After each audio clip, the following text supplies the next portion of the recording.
It's 11:01, so let's kick things off. Good morning, everyone. Thank you for joining us for the first webinar of the Princeton Mortgage Pro Series. This four-part series, hosted by our very own Chief Revenue Officer, Mark Gordon, aims to provide value to our real estate agent partners and guide you all through some of the ways that Princeton uses strategies to shift our mindset to achieve a desired result. Specifically today, we're going to be diving into objectives and key results, which some of you may know as OKRs. At Princeton, we're all about measuring our goals and putting them front and center. And everything that we cover today is just the building blocks for our next session on the 24th. I'm going to pass it over to Mark to get things started, but please keep your cameras on. We'd love to see and hear each other during the presentation, and we look forward to learning with you. Thank you so much. I appreciate it. All right, guys, we're going to have some fun today. I'm going to start sharing my screen now. By the way, if you guys have questions, feel free to raise your hand virtually or whatever else it is. We can do different things. It's always more fun for me if things are interactive. I'll certainly leave hopefully a little bit of time at the end of this. What time do we wrap up, Liz? Just so I know we're on the same page. We are here till 11:45. Oh, got it. We're gonna have to move quick. So we got a lot to cover today, and then we'll get you guys all ready for the next session. I appreciate you guys being here. If you don't mind, if you're busy, you can't put your camera on, I understand, but if you can, that'd be great. I love looking at faces. It's always easier to perform for an audience. So can you guys see my screen? Achieving your dreams, you see all that? Cool. That's the whole presentation. We're good to go. No, I'm just kidding. We're gonna dive into We're gonna start with some goal setting stuff, setting our dreams, and then we're gonna work that today. And then in our next session, we're gonna talk about how to implement the strategies that are gonna take you to be able to accomplish these different things. But when I first start working with people in a coaching sense or a training sense, one of the biggest things we're always trying to get people going towards is where do you want to go and what is the dream? So we're going to talk about why that's important and how we go ahead and do that. So topic one, we're going to conceptualize our dream, turning your dream into an objective. We'll talk about why objectives are different than dreams and why that's an important thing. And then we're talking about how we measure our progress on our objectives to get ourselves started in terms of a framework. So let's start with this first. We all dream all of the time. We all have different things that we want to do. You drive by a house, you're on Zillow, you're looking at this house or this house. I want to be able to buy that. I wish I could afford that. Wish I could have this boat. Wish I could send my kids to this school. Wish I could do this job. We have all sorts of different dreams. Most of our dreams are super fleeting. And we actually dismiss our dreams very quickly because we don't want the pressure a lot of times of having to go ahead and perform that, or the disappointment that comes along with not achieving our dreams, right? So what would you have to do? Let's talk about the conceptualization of this. If I said to you, okay, on New Year's Day, 2028, January 21st, I need you to have a net worth of $5 million. What are you going to do this afternoon in order to make that a reality? That's a very abstract concept. Our brains as human beings are not designed to be able to connect those dots, right? For most people, you could say, wow, that'd be amazing if I had a net worth of $5 million on January 1st, 2028. What we're going to do today to make that happen, that we can't connect those dots, right? And if we could, it'd be really easy to achieve really awesome stuff. So we need a framework that's going to help us build, measure, and learn and go along the journey, which is going to make that seem possible, right? And so we'll talk about what that means, how to do that. But this is all about developing the tools that take us from, a fleeting dream, like, wow, that would be great if I had $5 million, to I'm actually going to be able to put together a plan that's going to end in that result. And actually going to have a very high percentage chance of ending at that result if you follow this program as we do it. We'll talk about what those percentages are. So dreams can be fleeting. Objectives are a statement of something you plan to accomplish. I'm going to give you guys an example right here. And by the way, sometimes I'm bad at following my slides because I get excited, but stay with me. So when I came to Princeton Mortgage has been around for 34 years, but their business had come from a few joint ventures with some big real estate groups. Those real estate groups had then just been bought out by Berkshire Hathaway. They had their own mortgage company. And so essentially we had a mortgage company infrastructure and no mortgages. They did 11 loans in January of 2018. I came on board February 1st of 2018. During that time period, so we wanted to set our goals. And again, we closed 11 loans the month before, but we set the goal that in 10 years, because it's 2018, 2028, we want to be able to do 50,000 loans a year, and we wanted to be a top 10 retail lender. Now, we said that out loud, we set it as a goal, and for the first few months, maybe even for the first 6 months, we had that as a goal. I felt like a fraud every day while I was saying it. Every day there was a voice going over my head. It's like, dude, we did 11 loans last month. We did 15 loans last month. where do you get it from that you're going to become a top 10 lender? But I did believe we had the right people in the room in that beginning stage in order to be able to pull off something really special. And so I committed to myself that I was going to focus on that and do whatever it took. In 2020, we became one of the 502nd fastest growing company in the country out of the Inc. 5000. We're doing over 4,000 loans a year now. And February, which is typically a bad month for mortgage companies, was the best origination month in the company's history, both in terms of originations and volume. And 82% of those loans were purchases. So we've been able to weather that kind of the refi boom that boomed a lot of mortgage companies last year. I share that not to brag in any way. I share it to say that if we would have said, hey, 3 years from now, we want to do $1 billion a year in mortgages, that would have been a really abstract concept too. But as I sit here today and think about 50,000 loans a year by 2028, in my head now, it sounds like it's automatically going to happen. We've already hit all of the little roadblocks or hit all these little mile markers along the way that tell me we're on our way and that's going to happen. But we had to convince ourselves from the very beginning of where we were going. Right. And so that was just one example I want to share with you guys. So we'll walk through the steps and why that was a good goal for us in a minute, but don't be afraid to dream big when you're having this conversation. So once it's an objective, so it wasn't a dream. A dream wasn't to be a top 10 lender. It was an objective. We are going to be a top 10 lender by 2028. We started talking about it that way. So here's the key to having an objective. How do you know it's an objective and not a dream? Your objective should be inspiring, at least to you, if not to others. It should be the kind of thing that makes you go, wow, that would be incredible. You should be able to get excited about it, right? It should be clear. In other words, you have a very specific focus and direction of what that dream and objective is, right? And it should be ambitious.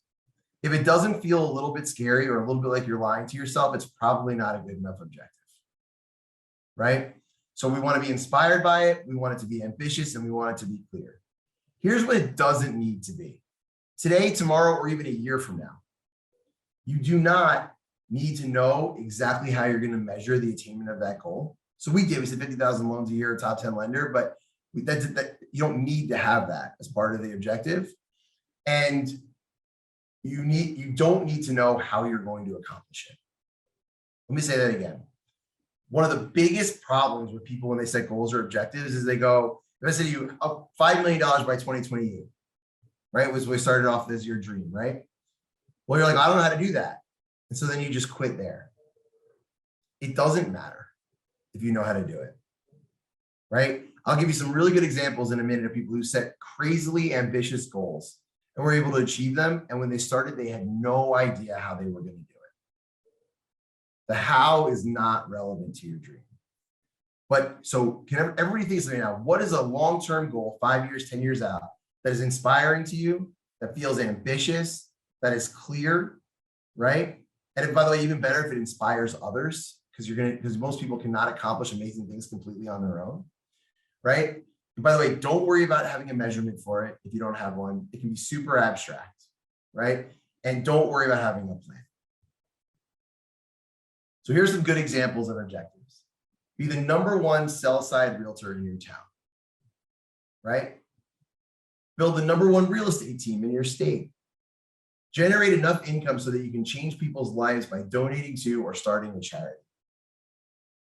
Be the best company in the industry for real estate agents to work at. Now, we don't even know how we would measure that yet, right? It's irrelevant. You know what's really important to me? I want this company to be the best place in the country for realtors to come to work. You start with that as your concept, right? Fund 50,000 loans a year by 2028, which was our goal here at Princeton. To organize the world's information and make it universally accessible and useful. So I have some, just for me personally, I'll share one with you. It is, I want to live to be 90 years old. That's an objective for me. I don't know exactly how I'm going to do that. And we're going to figure out what our steps are to measuring it, right? But I would like to live healthily to 90 years old, feeling good about 90 years old. Something that's really important to me, I set it as an objective, right? My plan for I'm going to get there, whatever else it is, there's a million things that are going to change on my way to doing that, but certainly it drives a different thought process than if I was like, well, I'm going to live my life and see what happens. When I die, I die. It is what it is. If I'm like, no, one of my objectives is to live healthily till 90. I want to be able to be at my grandkids' weddings. even though my babies right now are 9, 5, and 3. If you set that as an objective and you make that important to you, it will change all sorts of stuff along the way. And we'll figure out how to do that. But you have to say, it's not my dream. Wouldn't it be nice if I lived to 90? Sure, it's different. An objective is I'm planning to do this, right? And so think of something that's inspiring to you in that sort of a way. So objective, achieve revenue targets through disciplined, profitable, and repeatable methods. That doesn't even necessarily, that may not be inspiring to you, but for somebody who's the CEO of a small company, that might be their inspiration. Hey, honestly, I just want to run a good company. Achieve revenue targets through disciplined, profitable, and repeatable methods, right? They're probably an Enneagram type 1. I don't know if you guys know any of the Enneagram types, but you're probably a 1 if that's your objective, right? And so we can have those different objectives. Another objective, delight our customers, right? We want to be known for having the best customer service, right? So another one, I don't know if that's on here. Do we, I can't remember if we put it on a different slide or not, but I'll give you another one, right? Google's initial objective, is that on here somewhere, Dan? Am I cheating? It is, I'm gonna wait. All right, I think I'm- No, it's right. It's actually right there, Mark, to organize the world's information. So organize the world's information to make it universally accessible and useful. That was their initial start out objective. I would say that they've accomplished that pretty well, right? They didn't know how they were gonna do it. They didn't know what the plan was to do it. They've since added other objectives, right? So they said, okay, cool. When they went, I don't know if anybody remember when Internet Explorer and Firefox, Mozilla Firefox, the way you got on the internet. And then Google one day said, we want to build the world's best browser. That was their objective. They didn't know how they were going to measure it, but they all agreed that's what they wanted to do, and they built Chrome. Now we all use Chrome, right? And so the how is not important, but it was inspirational, it was ambitious. If you want to say, you know, if they said at Google, we want to build a really good browser. Is it possible they would have gotten different people to volunteer on that project? If I come to all the people, the Googlers, and I go, we're going to build the world's best browser. Everyone's like, I want in. I want to be a part of that. That sounds awesome. I'm in. And by the way, my standards I know are going to be really high. I want to be a part of that. And so by setting an ambitious and inspiring goal, you really get the best people to work for you, right? And we'll talk about what they did to measure that later. The measurement is irrelevant, right? So learn to measure your progress. So before you do that, I want to tell another story. I don't know if I tell another story. So I recently did a training for a large group of realtors, about 45 realtors, and we were doing different objectives. And people were like, I want to make $5 million. I want to do some of that. And there were some good objectives, and some of them needed a little bit of work. And then kind of on the spot, a woman raised her hand. She goes, I think I got one. She's like, I want to help 500 first generation minority people own their first home.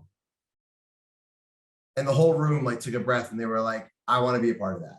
You could like feel it in the room. It was an objective where she was like, I want to help 500 first generation minority people buy their first home. As a realtor, that was the objective. And I was like, that is really good. Because now all of a sudden I felt myself drawn towards that goal, and I wanted to help that person achieve that goal. It's bigger than themselves. It's ambitious, right? She doesn't need to have the plan to do it. It is measurable in this case, and that's great. But it was inspiring to her, inspiring to others. It was a big goal, right? And so it met all those different pieces of setting a really good objective. And so the best objectives will inspire others. If at Princeton, we would have said, we want to build an okay mortgage company, I wouldn't have come and worked here. A lot of people that we hired in the beginning wouldn't have, right? I wanted to be a part of something special. That was what my motivation was. And so you draw in the people that want to be a part of something special. So do you have an objective that's going to make other people want to work with you? How do we track it? So the next part of objectives is key results. Key results are, and by the way, this is a 4-pronged strategy. So how do we go from I want to have $5 million on January 1st, 2028 to what do I do this afternoon? It's 4 pieces, right? First piece is, where do I want to be? What is the goal for 2028? That's the objective. Second piece is, how am I going to measure my progress along the way? Now, that still doesn't tell us what we're going to do and when we're going to do it. It doesn't tell us the how, but it does give us the mile markers, right? Anybody's ever been to New Jersey, you know, if you're on the Garden State Parkway, you know what mile marker you're on, you know where you're going, you can see your progress, and those mile markers hit all along the way, right? Same with a bunch of other roads. You can see where your progress is. These key results are our mile markers along the way, right? What do we need to do this quarter or this year, depending on how big your goals and the longevity of it, that's going to let us know if we're on track towards our objective. So let's go back to the Google example for a minute. How do we know if we built the world's best browser? Does anybody want to guess as to what they decided to measure? They had one key result and they measured it annually. Does anybody want to take a guess at what Google decided would inform them of whether or not they had the best browser? Any brave souls out there? Number of people using it. That's right. That's exactly the answer. Number of people using it. So the first year they set a goal of like 30 million individual users a month, and they missed it. They got like 20 million. And the next year they set a goal, it was like 100 million, and they got to 70 million. And then the next year it was like 300 million, and then they just blew past it, and they were the #1 browser across the world, right? But they said, okay, cool. Our objective is build the world's best browser. The key result drove the clarity as to what that meant, right? So if your objective is we want to be #1 for customer service in our space, right? If you're a realtor, maybe that's, I want to have the highest Zillow rating in my market. Maybe that's how you're going to measure it, right? Or maybe you're going to have customer response surveys. Or maybe there's a certain percentage of referrals that you want to get from your clients that are going to help you measure your customer service scores.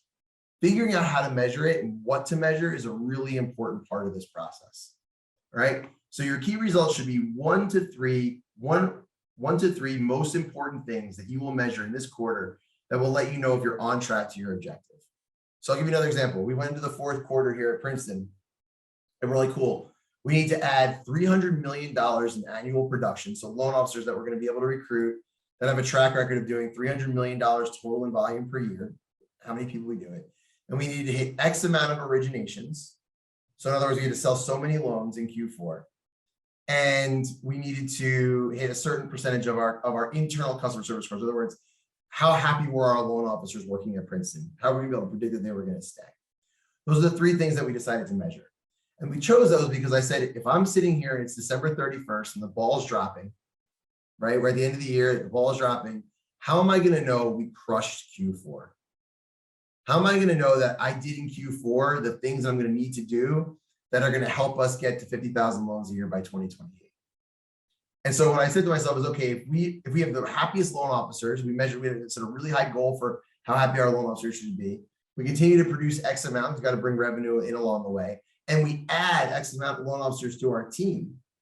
That's going to be the three most important things that we're going to measure this quarter to get there.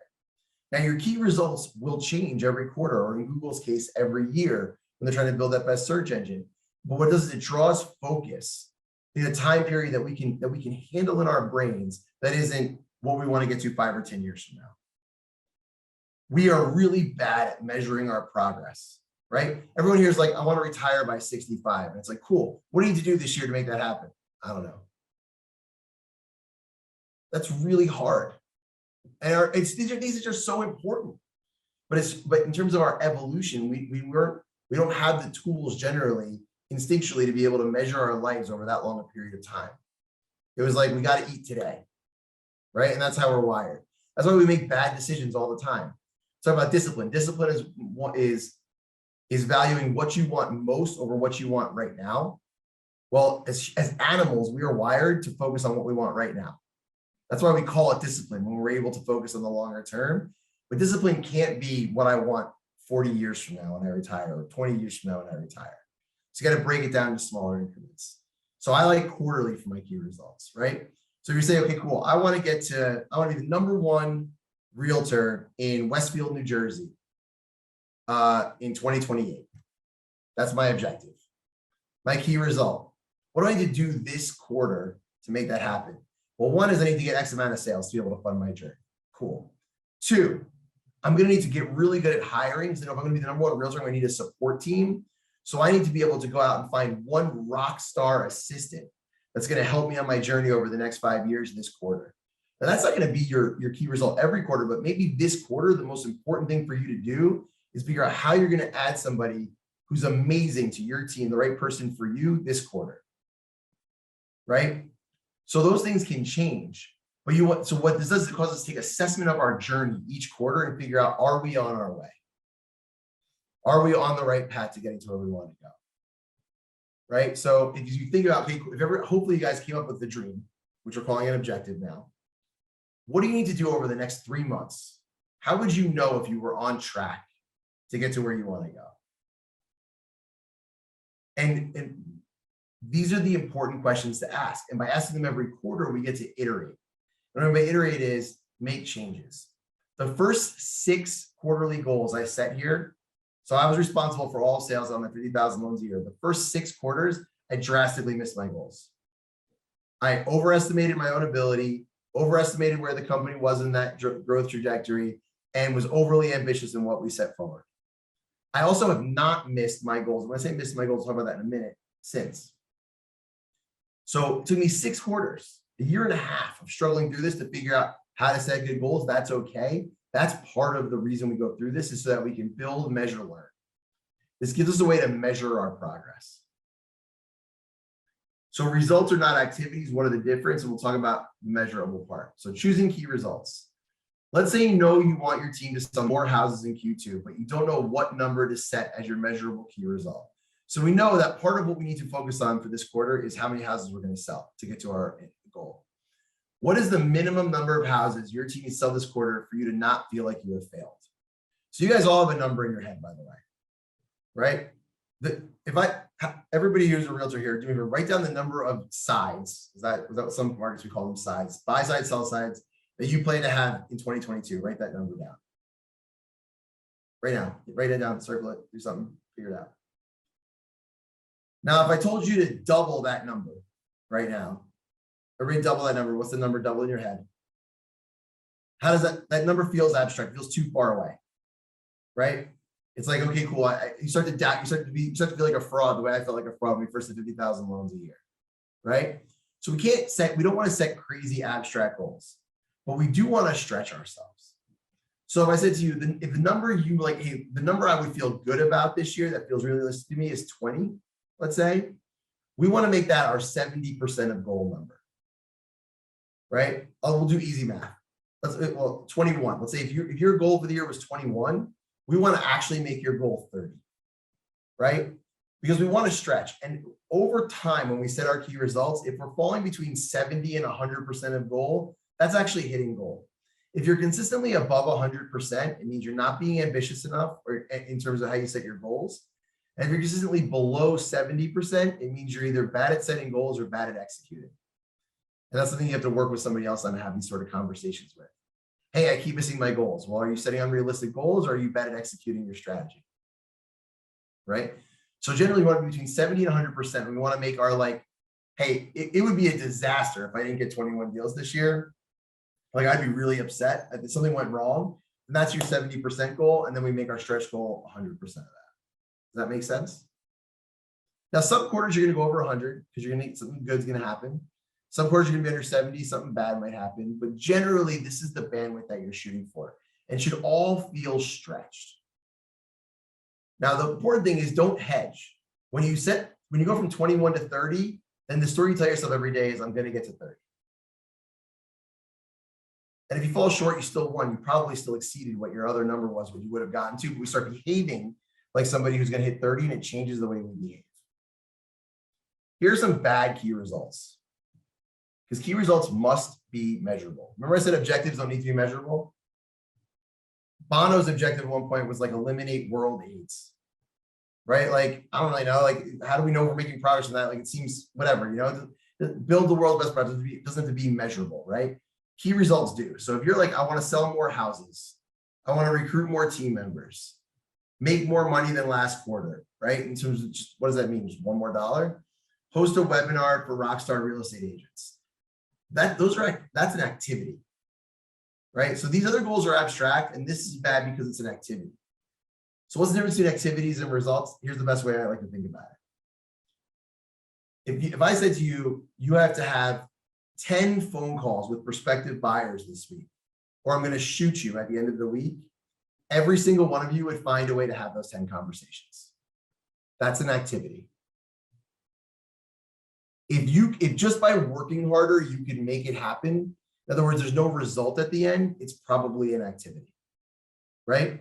A result is something generally where if I gave you the gun example, sometimes you'd still fail, right?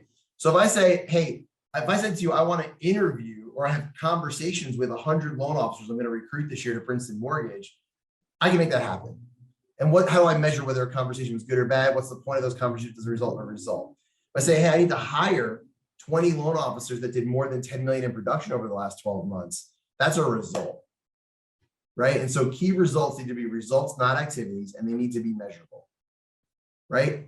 And so if I'm setting, so you're setting your results for Q2. You're waking up, it's June 30th or July 1st. You're saying, how do I know if Q2 helped me get to where I want to go? What are the three most important things that you'd want to focus on? Can be less than three, by the way, in some cases. What are the numbers we need to hit? What are the results we need to hit for those three things? And then we want to set our goals with the right number, being 70% are like, hey, we got to get here, 100% of our stretch goal. Any questions? Does that not make sense to anybody? And we are going to build on this as we go forward with the webinars. So I have my dream, I have my key results, and then I'm going to iterate or change those key results as necessary to get towards our goals, right? Because obviously in 2027, I'm going to have very different goals for our quarterly goals for Princeton Mortgage than I did in 2021.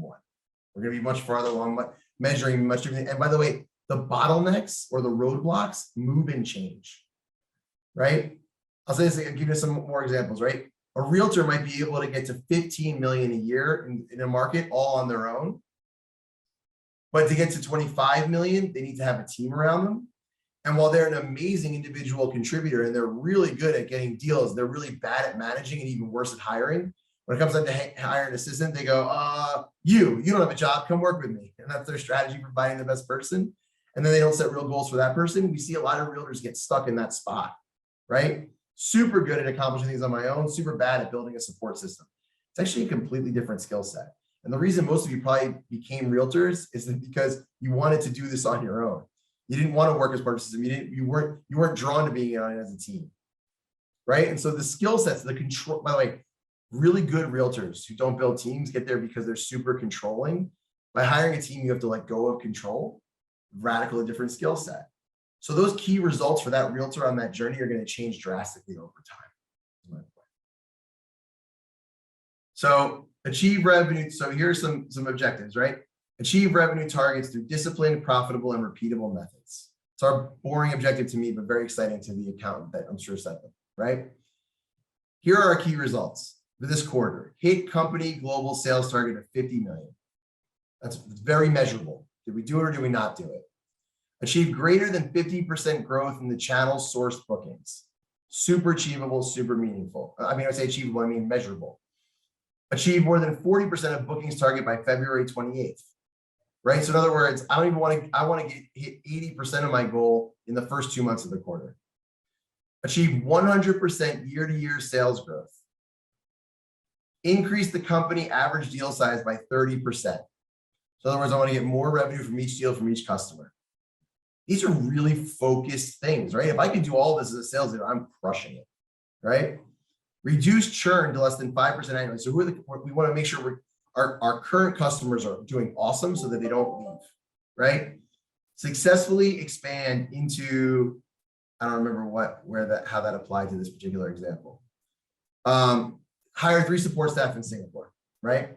By the way, I'm not sure that's the best key result because I want to make sure they're really good. So I don't know if I hired the right 3 people in Singapore. I probably drill into that a little bit more as a key result. But here's the thing, right? If I'm a sales leader for XYZ company and I achieve all of this stuff, I'm going to know very much that I crushed it this quarter. And I'm going to be moving in the right direction towards our goals. So we want to measure the vital few things that are most important to knowing whether or not we achieved our goal. So in other words, if you set your goals for the year as a realtor, and they're like, I want to expand my marketing campaigns, and I want to have 10 more billboards, and I want to be able to hire an assistant, and I want to be able to get 10 listings. Well, the reality is you can get the billboards, hire an assistant, and get 10 listings and not sell any houses and not have any buy sides at the end of the year and not know whether you're successful. So if you have key results that you can hit and still fail overall in your mission, you have the wrong key results. Does that make sense?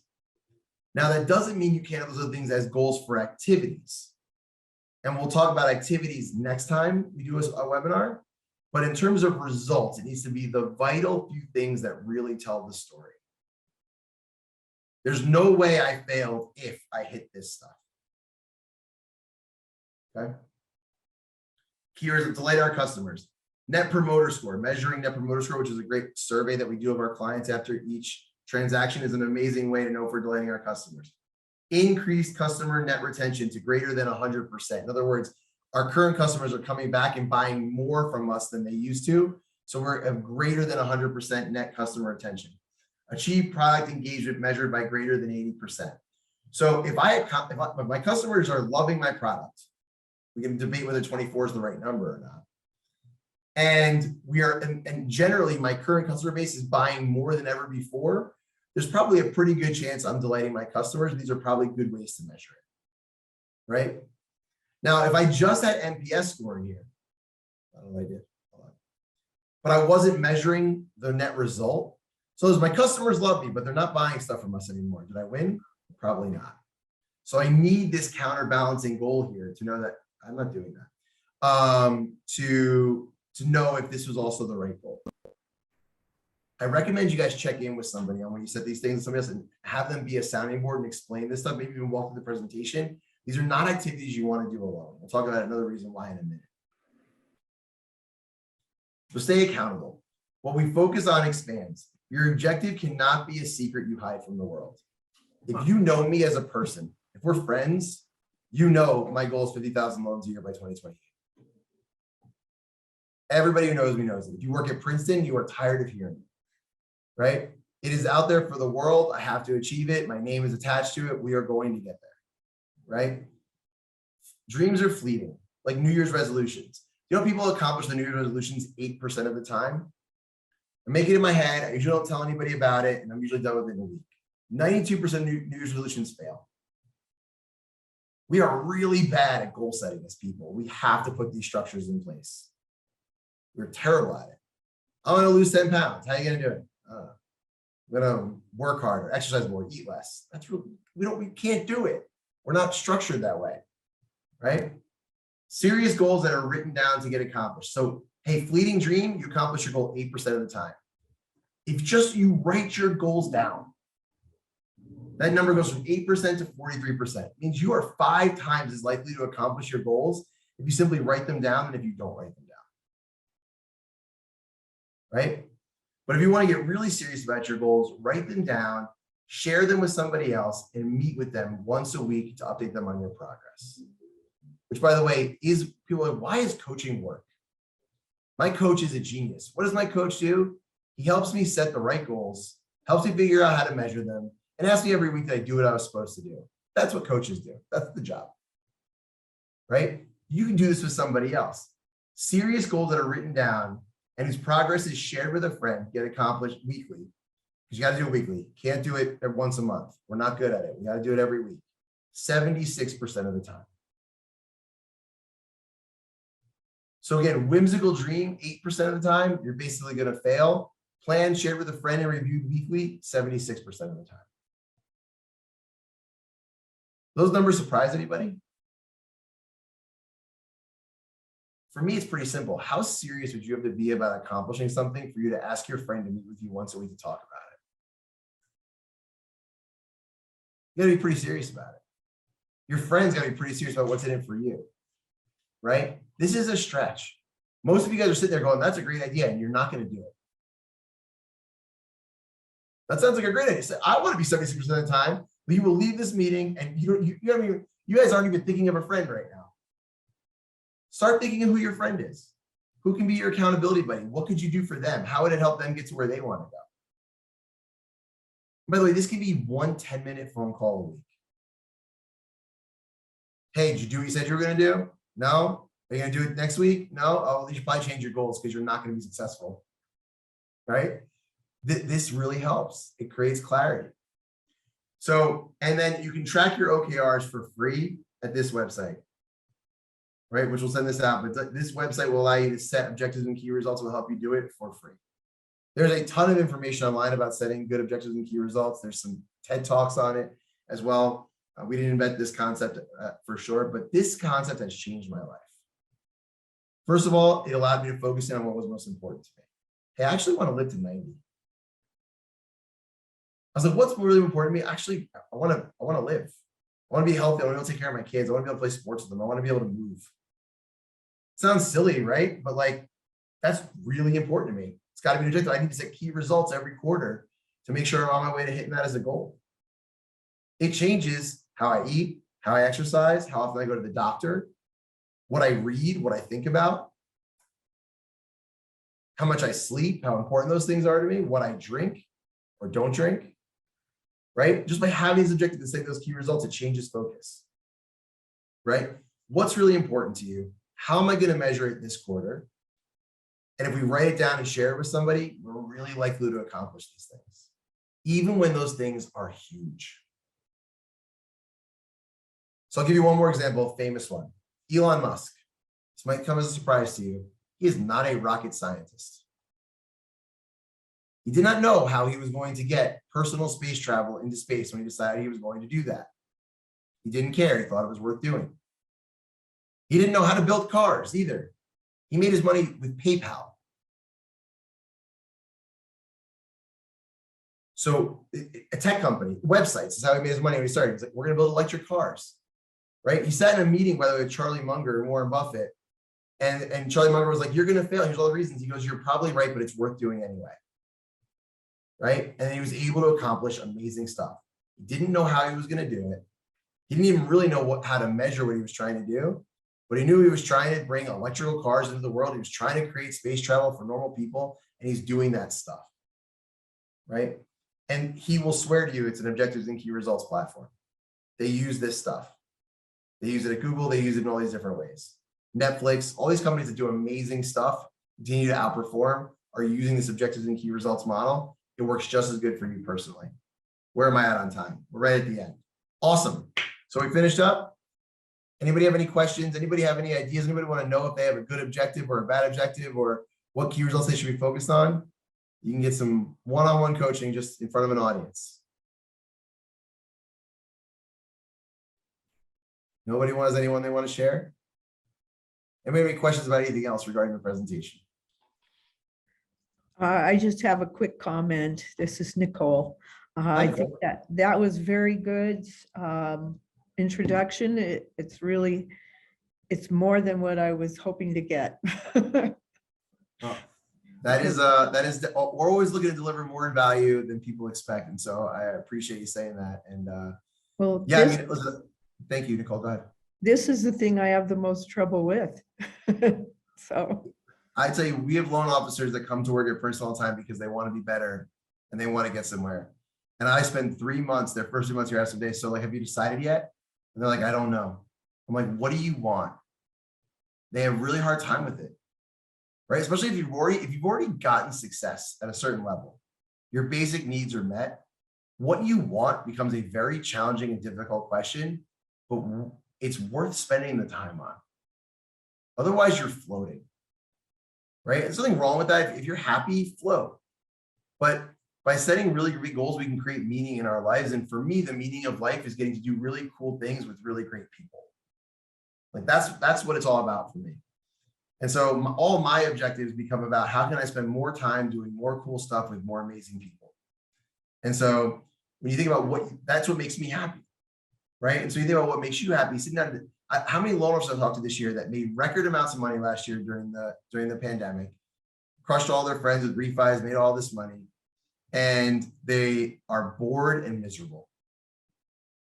They don't know what they want anymore. They don't know why they're doing it. They don't know what's next. They can't quit. They're part of their lifestyle. They got this thing or that thing, but they're unhappy. Finding meaning in it is worth spending the time on. And so when you say you struggle, Nicole, I don't think you're alone. I think a lot of people have a hard time thinking about what they want. I think it's because they're also afraid to dream big. Somebody is going to double their production from 2022 to 2023, and then again in 2024. There's no reason it can't be you. There's no reason.